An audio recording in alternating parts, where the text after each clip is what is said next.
మీ జాతకం ఎలా ఉంటుందో తెలుసుకోండి. వెంటనే జేకేఆర్ గురుగారి అపాయింట్మెంట్ తీసుకోండి. హలో అమ్మా, నమస్కారం. నమస్తే కీర్తి. ఇప్పుడు మనం చూస్తాము కొన్నిసార్లు ఏమైనా ప్రపోజల్స్ చెప్పినప్పుడు, అంటే అది ఆడవాళ్ళు కావచ్చు మగవాళ్ళు కావచ్చు. మగవాళ్ళు ముఖ్యంగా ఏంటంటే, ఆడవాళ్ళు అంటే కొంచెం వేరే పెళ్లి చేయగానే ఆ భర్తతో అట్లా ఎంగేజ్ అయిపోతున్నారు ప్రేమ అని తర్వాత కూడా. అవును, మగవాళ్ళు ఏంటంటే ఇది తీసుకోలేకపోతారు ఒక్కొక్కసారి.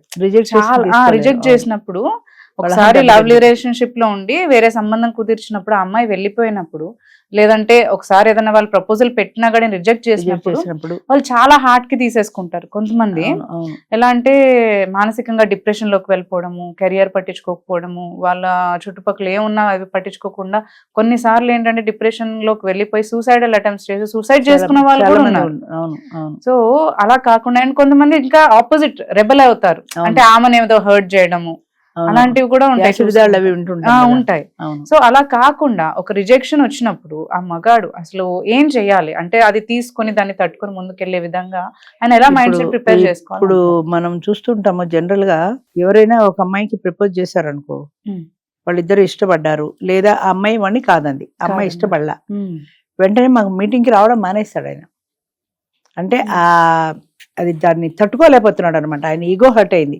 నువ్వు నాకు వద్దు అనేటప్పటికీ నన్ను ఎందుకు వద్దంది అని అనుకుంటాడు తప్ప నేను నచ్చలేదేమో అని అనుకోడు. నాకేం తక్కువ, నన్ను ఎందుకు వద్దంది అంటే, మగవాడ ఆడదాన్ని వద్దు అనొచ్చు కానీ ఆడది మగవాడిని వద్దంటే మాకు మానేసిన వాళ్ళు కోకొల్లలు. ఎందుకయ్యా ఆవిడ కాకపోతే ఇంకా బోల్డ్ మంది ఉన్నారు, నెక్స్ట్ మీటింగ్కి రావచ్చు కదా నువ్వంటే, లేదు మేడం నేను రాను, ఆమె నన్ను వద్దంది అంటాడండి. ఆమె వద్దంటే జీవితం అంతా అయిపోయిందా? ఎంతో మంది ఉన్నారు. అంటే అది ఆ రిజెక్షన్ అనేది వీళ్ళు యాక్సెప్ట్ చేయలేకపోతున్నారు. ఆమె నన్ను వద్దంది అన్నప్పుడు ఈయన ఈగో హర్ట్ అవుతుంది. ఈయన ఈగో హర్ట్ అవుతుందే తప్ప ఆమె వద్దంటే ఆమె వ్యక్తిగత కారణాలు ఆమెకు ఉంటాయి. కారణం ఏదైనా కానీ ఆమె వద్దంటే నేను ఇంకొకళ్ళు ఎందుకు చేసుకోకూడదు అని అనకుండా రావడం కూడా మానేస్తున్నారు. అంటే ఏంటంటే మెయిన్ అది ఆ ఫెయిల్యూర్ని వాళ్ళు తట్టుకోలేకపోతున్నారు. ముఖ్యంగా ఆడదే నన్ను వద్దందా అన్న ఫీలింగ్ చాలా ఎక్కువ.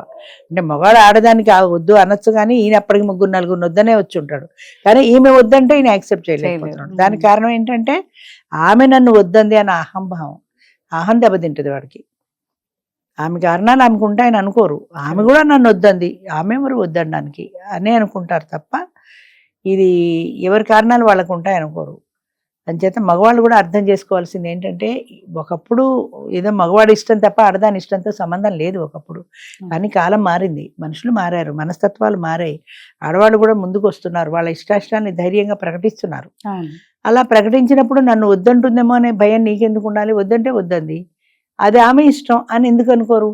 నన్ను వద్దనకూడదు, నన్ను చూడగానే అది ఓకే చేయాల్సింది తప్ప నో అని చెప్పడానికి వీల్లేదు అన్న ఈగో చాలా ఎక్కువ ఉంది. ఇప్పుడు మా మీటింగ్లో కూడా చాలామంది మగవాళ్ళు వస్తారు.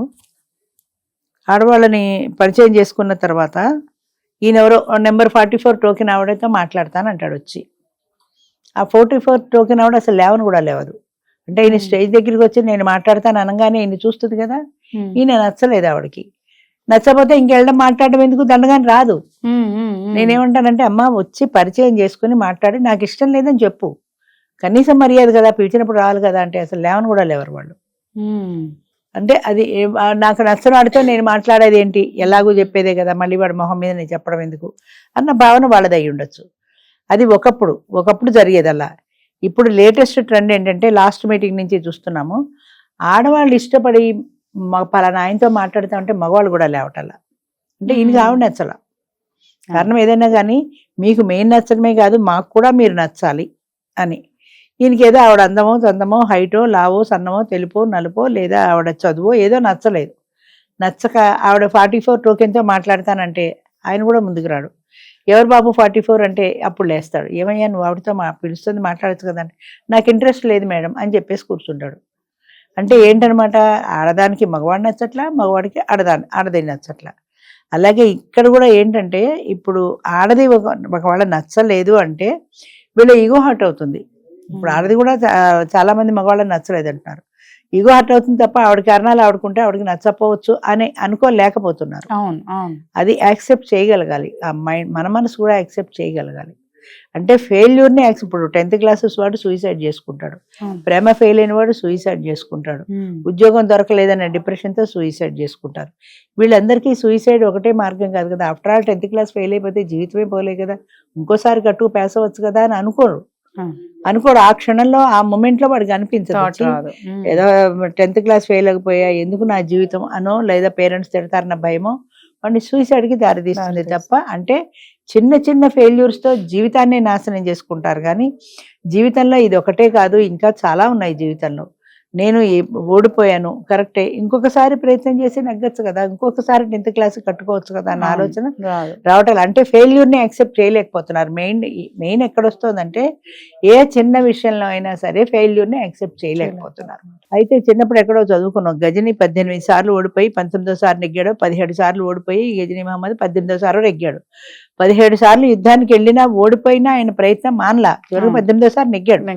అలా నువ్వు కూడా ఎందుకు ప్రయత్నం చేయవు, 1-4 సార్లు ప్రయత్నం చేయాలి కదా, ప్రయత్నం చేసి నెగ్గేదాకా నువ్వు పోరాడాలి అన్న థాట్ వాళ్ళకి లేదు. పేరెంట్స్ కూడా ఏమవుతుందంటే వాళ్ళు ఫెయిల్ అయినప్పుడు వాళ్ళకి ధైర్యం చెప్పాలి, వాళ్ళకి ఆత్మవిశ్వాసం కలిగించాలి.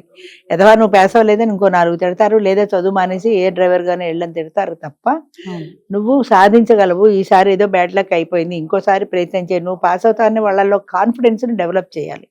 అది ఆ ఓపిక పేరెంట్స్కి ఉండట్లా. నీకు బోల్డ్ లక్షలు ఫీజులు కట్టాము కాలేజీకి స్కూల్కి, 10th క్లాస్ ఫెయిల్ అయ్యి ఇంట్లో కూర్చున్నావు అని తిడతారేమో అనే భయం కొంచెం ఉంటుంది. ఆ భయంతో సూసైడ్కి ప్రయత్నం చేస్తారు.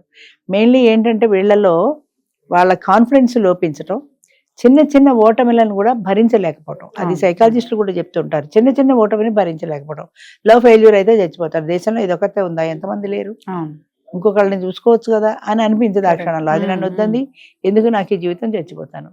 లవ్ ఒకటే జీవితం కాదు, జీవితంలో చాలా ఉన్నాయి ఇంపార్టెంట్వి అని అనుకోరు ఆ క్షణంలో. 10th క్లాస్ ఫెయిల్ అవడం ఒకటే కాదు, జీవితంలో నేను సాధించవలసిన ఎన్నో ఉన్నాయి అని ఆ క్షణంలో అనిపించదు. అంచేత ఓటమిని అంగీకరించలేకపోవడం అనేది ప్రధానమైన కారణం వీటిల్లో.